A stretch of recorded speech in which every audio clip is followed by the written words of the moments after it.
একজন তরুণ উদীয়মান বিপ্লবী নেতা শরীফ ওসমান হাদি,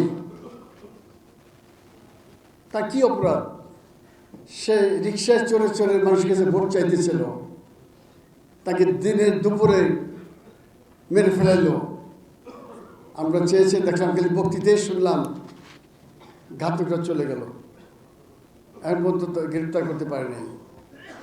এটা আইন শৃঙ্খলার চরম অবনতি। নির্বাচন কমিশন বলতেছে আপনাদের কোনো ভয় নেই, আপনারা চলে যান। আরে ভাই, সাহস তো আপনার আছে, আপনার কয়জন রিটায়ার্ড লোক করে বসে এসব বক্তৃতা করে বাড়ি যেয়ে ঘুমিয়ে থাকেন, পুলিশ আপনাদের পাশে আছে। কিন্তু এই যে লোকগুলো আপনাদের পাঠিয়ে দেবো নির্বাচনে, আপনাদের পিছনে কি আছে? ঢাকা বসে বক্তৃতা করা সোজা, আপনি দুইটা ভবনকে রক্ষা করতে পারলেন না। আমরা 300 সিটে যখন গ্রামে গঞ্জে চলে যাব নির্বাচন করতে, আমাদেরকে ওখানে নিরাপত্তা দিবে? আমরা যখন হাটে বাজারে গ্রামে গঞ্জে রাতের বেলা নির্বাচন প্রচারণায় নামবো, কোন নির্বাচন আইন শৃঙ্খলা বাহিনী আছে যে আমাকে প্রোটেকশন দেবে? এটা কিসের আলামত? অতীতে কোনোদিন এত খারাপ সময় হয় নাই। গোটা দেশ আজকে অগ্নিসংযোগ চলতেছে। আপনার মতামতের মিল না হলেও, কাউকে পছন্দ না হলেও তার বাড়িতে আগুন লাগাই দেবেন, তার ঘরে আগুন লাগিয়ে দেবেন, পত্রিকা আক্রান্ত করে দেবেন, মব সৃষ্টি করবেন। এইটার জন্য কিন্তু এই বিপ্লব হয় নাই, এই গণঅভ্যুত্থান হয় নাই। একটা সরকার চলে গেছে, আমরা মনে করেছিলাম যে ভালো দিন আসবে, ক্রমিক খারাপ দিন আসতেছে। কালকেও খুলনা একজন গুলিবিদ্ধ করা হয়েছে। এইখানে এই সমস্তের মধ্যেও আমরা নির্বাচনের জন্য আজকে প্রার্থী ঘোষণা করতেছি। যাবৎ 2টি পত্রিকা প্রথম সমস্ত লুটপাট করলো, ভাঙাচোরা করলো, তছনছ করলো, অবশেষে অগ্নিসংযোগ করলো।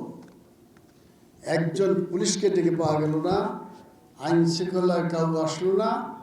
ঘণ্টাখানিক পরে যখন সমস্ত বিল্ডিংটার ডেইলি স্টার এবং প্রথম আলো পুরো ছাই হয়ে গেছে, আমাদের সাংবাদিক বন্ধুরা যখন তারা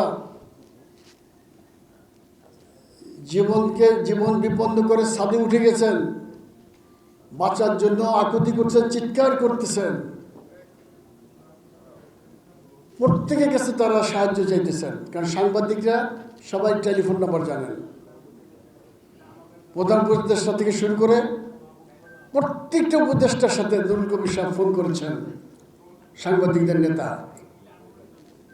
কেউ কোনো সাহায্য এগিয়ে আসেন নাই। অবশেষে আর্মির কিছু সদস্য দেখলাম, পুলিশ আসলো, তারাও কিন্তু আক্রান্ত হয়েছে, নুরুল কবির সাহেব আক্রান্ত হয়েছে। তারপরে কোনো রকম করে আগুনটা নিভে সাংবাদিকদের প্রাণে আমরা রক্ষা করতে পেরেছি, কিন্তু ভবন 2টা রক্ষা করা যায়নি। কেমন? এটা কিসের আলামত? অতীতে বহু রকম হয়েছে। এই যাবৎকাল বহু সরকার আসছে, পাকিস্তান আমল থেকে এই পর্যন্ত। 1947 সালের পর থেকে মঞ্জু ভাই এখানে বসে আছেন, উনি প্রেস ক্লাবের সভাপতি ছিলেন, ইত্তেফাক সম্পাদক মণ্ডলীর সভাপতি। উনি পাকিস্তান আমল থেকে আমরা বলতে পারবো যে আজ পর্যন্ত কোনোদিন এত বড় আঘাত সংবাদপত্রের উপরে, সাংবাদিকদের উপর আসে নাই যেটা এখন আসলো। আমরা তীব্র নিন্দা করতেছি।